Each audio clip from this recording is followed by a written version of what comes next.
UP board of Madrasa education act 2004 को असंवैधानिक करार देने के इलाहाबाद हाईकोर्ट की लखनऊ पीठ के आदेश को लेकर मदरसा संचालकों में बेचैनी का माहौल है।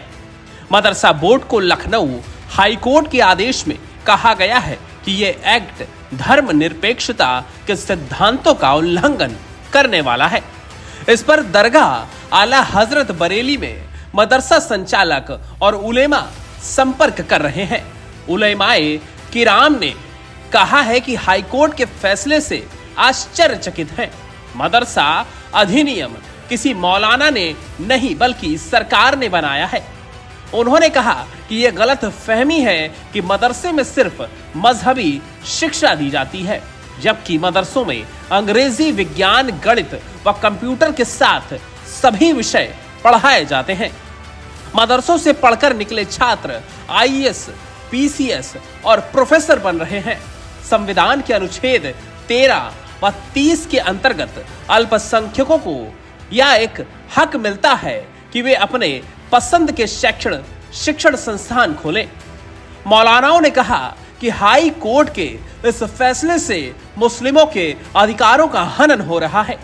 जमात रजाए मुस्तफा के राष्ट्रीय उपाध्यक्ष सलमान हसन खान ने कहा कि जल्द ही उलेमाए किराम और मदरसा संचालक से बैठक करके इस फैसले के विरुद्ध सुप्रीम कोर्ट में अपील की जाएगी। ऑल इंडिया मुस्लिम जमात के राष्ट्रीय अध्यक्ष मौलाना मुफ्ती शहाबुद्दीन रजवी बरेलवी ने कहा कि हाई कोर्ट के मदरसे से संबंधित फैसले से मदरसों में शिक्षा ले रहे बच्चों का भविष्य अंधकार में चला गया है। मौलाना ने कहा कि वर्ष 2004 में समाजवादी पार्टी की सरकार ने मदरसा एजुकेशन एक्ट बनाया। मदरसा शब्द जुड़ते ही इससे धार्मिक शिक्षा का नाम जुड़ गया। मौलाना ने कहा कि हमारे देश का ढांचा लोकतांत्रिक है, इससे मदरसों की शिक्षा पर सवाल खड़ा हुआ है।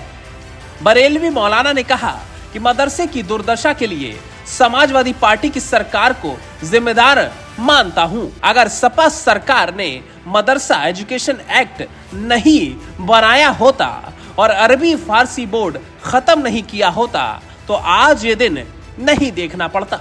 इसके अलावा मदरसों के संचालन की भी जिम्मेदारी है, जिन्होंने पैरवी नहीं की। फिलहाल मदरसों पे आए हुए इस आदेश के बाद मदरसा शिक्षकों की भी हालत काफी बद से बदतर होती जा रही है।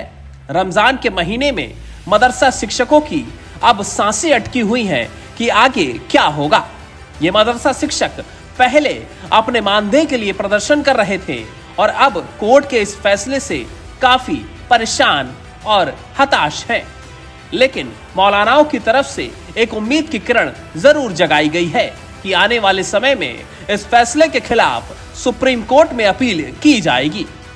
देखना यह होगा कि आने वाले लोकसभा चुनावों में ये फैसला कितना कारगर और किस पर असरदार साबित होता है। टेक्स रिपोर्ट, अटल टीवी।